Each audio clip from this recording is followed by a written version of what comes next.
Under Biden and his corrupt partners in Congress and beyond, it reached a breaking point with the Green New scam, open borders for everyone. They poured in by the millions and millions from prisons, from mental institutions. They were murderers, 11,888 murders. They came into our country. You allowed that to happen. What happens when a president stands before Congress and the nation and paints a picture of economic revival, historic achievements, and restored American strength? But the numbers tell a different story. That's the question at the heart of Trump's latest State of the Union. In the longest address of its kind, over an hour and 40 minutes, he painted a sweeping picture. A stagnant economy revived, record investments, falling gas prices, foreign countries paying tariffs, wars ended, crime defeated, and a balanced budget ahead. But when those claims are lined up against publicly available data, federal reports, and independent analysis, a far more complicated, and in many cases contradictory, story emerges. When I last spoke in this chamber 12 months ago, I had just inherited a nation in crisis with a stagnant economy. But tonight, after just 1 year, I can say with dignity and pride that we have achieved a transformation like no one has ever seen before. It is indeed a turnaround for the ages. When the president framed his first year as a rescue mission, claiming he inherited collapse and delivered a turnaround for the ages, he was doing more than presenting policy. He was drawing a stark contrast between decline and revival. It's a powerful political formula. Define the past as failure, define the present as historic recovery.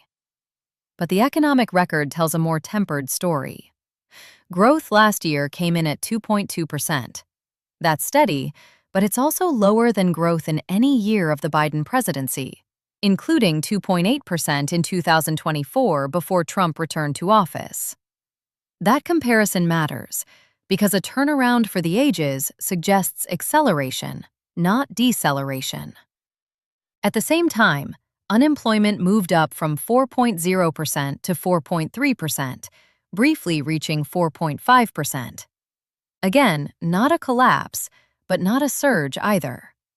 What emerges isn't an economy reborn. It's an economy continuing along a moderate path, with slightly softer momentum than before. Optimism is expected from any president.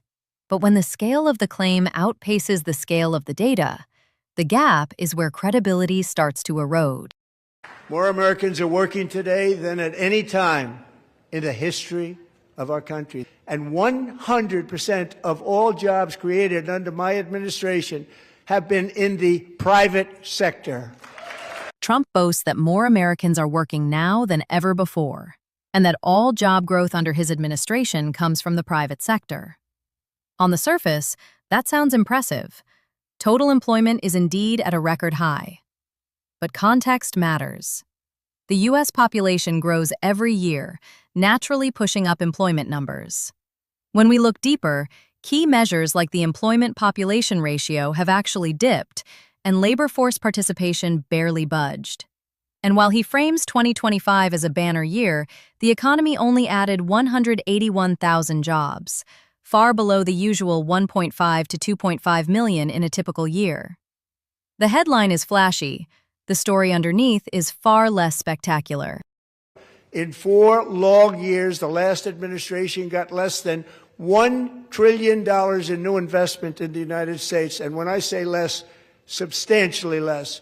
In 12 months, I secured commitments for more than $18 trillion pouring in from all over the globe. Trump proudly contrasts his record with the previous administration, claiming $18 trillion in investment in a single year versus less than $1 trillion over 4 years. On paper, it's a staggering number, but the reality is far murkier. The White House's own figures show $9.7 trillion in announced investments, not $18 trillion, and even that total isn't all cash on the table. Much of it includes vague pledges, trade talks, and non-binding statements that may never materialize. So while the rhetoric paints a picture of a flood of global capital, independent analysts caution that these announcements are far from guaranteed. The headline is designed to impress, But digging into the details shows a mix of hype, optimism, and political theater, rather than actual immediate economic impact. The Biden administration and its allies in Congress gave us the worst inflation in the history of our country. But in 12 months, my administration has driven core inflation down to the lowest level in more than 5 years. Next was inflation. Trump painted a stark picture, claiming the previous administration caused the worst inflation in U.S. history, and that his team quickly tamed it. But the numbers tell a different story. When he took office in January 2025, inflation was already moderate at 2.9%, nudging up slightly to 3%, and has since edged down to 2.4%. The historic peak of 9.1% came in 2022, far before his term, and it's nowhere near the 23.7% record back in 1920. By the end of the Biden administration, prices were already cooling. So while the speech frames him as a hero rescuing the economy from runaway inflation, the reality is more modest. Inflation was under control long before he claimed credit. Gasoline, which reached a peak of over $6 a gallon in some states under my predecessor, it was quite honestly a disaster, is now below $2.30 a gallon in most states, and in some places $1.99 a gallon. And when I visited the great state of Iowa just a few weeks ago, I even saw $1.85 a gallon for gasoline. Gas prices were another focal point. Trump boasts about gas dropping below $2.30 in most states, even spotting $1.85 in Iowa, but the reality is far less dramatic. AAA data shows the national average at $2.95, down from $3.12, not a nationwide bargain. Only 2 states were under $2.50, and a handful of stations under $2 were extreme outliers. So while prices have dipped, the picture he paints is selective, cherry-picking rare low numbers to make it seem like a sweeping victory. The truth? Americans are seeing modest relief at the pump, not the headline-grabbing deals Trump touts in his speeches. Nobody can believe when they see the kind of numbers, and especially energy, when they see energy going down to numbers like that, they cannot believe it. It's like another big tax cut. Comparing falling energy prices to a massive tax cut, Trump suggested that Americans are seeing dramatic relief. But for many households, that's not what the bills show. Average energy costs actually rose 6.7% from 2024 to 2025. Utilities pushed through billions in rate hikes, key home efficiency tax credits were scrapped, and assistance programs faced staffing disruptions. So while the rhetoric promises a windfall, the day-to-day reality for families opening their monthly statements feels very different. It's a powerful line politically, but it doesn't match what many Americans are actually paying. I used these tariffs, took in hundreds of billions of dollars to make great deals for our country, both economically and on a national security basis. And as time goes by, I believe the tariffs paid for by foreign countries will, like in the past, substantially replace the modern-day system of income tax, taking a great financial burden off the people that I love. Trump credits tariffs for the market surge and argues they're a financial windfall paid by foreign countries. But that's not how tariffs actually work. They're paid up front by U.S. importers, and multiple economic studies show the vast majority of those costs, around 90 to 95%, are absorbed domestically by American businesses and consumers. Some foreign exporters may trim prices slightly, but most of the burden stays here at home. So while tariffs can be a negotiating tool, the idea that they're a revenue stream funded by other nations doesn't hold up. In practice, Americans shoulder most of the bill. Last year, I urged this Congress to begin the mission by passing the largest tax cuts in American history. All Democrats, every single one of them, voted against these really important and very necessary massive tax cuts. They wanted large-scale tax increases to hurt the people instead. But we held strong, and with the great, big, beautiful bill We gave you no tax on tips, no tax on overtime, and no tax on Social Security for our great seniors. When Trump talks about the largest tax cuts in American history, it's a powerful line. It sounds sweeping, historic, unmatched. But when you measure it against the numbers, the picture shifts. The package totals about $4.8 trillion over a decade, roughly 1.3% of GDP. That's substantial, yes, but historically it ranks around 6th or 7th since World War I. By comparison, Ronald Reagan's 1981 tax overhaul was more than double that size relative to the economy. So this isn't unprecedented territory. It's significant, but not record-breaking. Then there's the promise of eliminating taxes on Social Security. What the law actually does is create a temporary $6,000 deduction for seniors over 65, with income limits and a 2028 expiration date. It doesn't fully remove Social Security taxes, and millions will still be liable depending on their income. The rhetoric suggests permanence and total relief. The legislation delivers something narrower and time-limited. So tonight, although started 4 months ago, I am officially announcing the war on fraud to be led by our great Vice President J.D. Vance. He'll get it done. And if we're able to find enough of that fraud, we will actually have a balanced budget overnight. It'll go very quickly. Trump says a sweeping crackdown on fraud could balance the federal budget almost overnight. It's a bold promise, but the math doesn't add up. Government estimates put annual fraud losses between $233 billion and $521 billion. The deficit, meanwhile, sits near $1.8 trillion. Even in the most optimistic scenario, recovering every single dollar, that still leaves a massive gap. So while war on fraud makes for a strong applause line, it's nowhere near enough to close the books the way he suggests.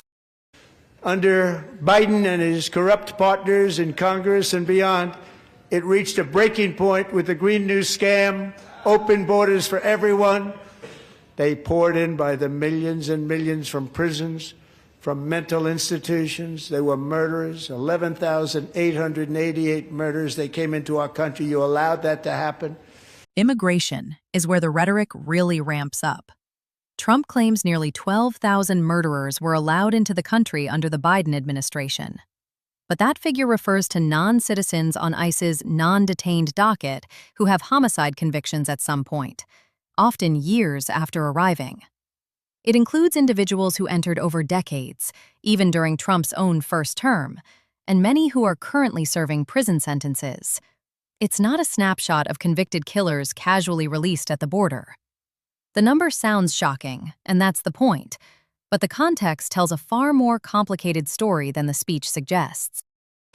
Irina fled war-torn Ukraine to live with relatives near Charlotte, North Carolina. She had escaped a brutal war only to be slain by a hardened criminal, set free to kill in America, came in through open borders. Using a tragic story, Trump attempts to drive home his border message, suggesting the murder suspect slipped into the country through so-called open borders. But public records tell a very different story. The man charged in the Charlotte transit killing was born there and went to local schools. There's no evidence he entered as a migrant at all. That distinction matters. When individual crimes are folded into a broader political narrative, facts can get blurred. The tragedy is real. The loss is real. But tying it to border policy without evidence risks turning a local crime into a misleading national talking point. Starting last summer, I deployed our National Guard and federal law enforcement to restore law and order to our most dangerous city. In fact, crime in Washington is now at the lowest level ever recorded, and murders in D.C. this January were down close to 100% from a year ago. Trump credits his crackdown for transforming Washington into one of the safest cities in America, suggesting crime has virtually disappeared. Yes, crime fell in 2025. That part is real. But almost no crime doesn't square with the data. Among the 50 largest U.S. cities, D.C. still ranks 9th in murder rate and 12th in violent crime. More than 1,300 crimes were reported just last month. So while there's measurable progress, the idea of a near crime-free capital is more campaign flourish than statistical reality. Cheating is rampant in our elections. It's rampant. It's very simple. All voters must show voter ID. All voters must show proof of citizenship in order to vote. Trump's claims of rampant election cheating make for powerful political messaging, but they clash with years of documented findings. Multiple audits, recounts, and court rulings across several election cycles have consistently concluded that voter fraud is exceedingly rare. The same voting system continues to produce wins and losses for both parties. Despite intense scrutiny and legal challenges, no credible evidence has emerged showing widespread systemic manipulation. The language is dramatic and absolute, but the verified data tells a far more restrained story.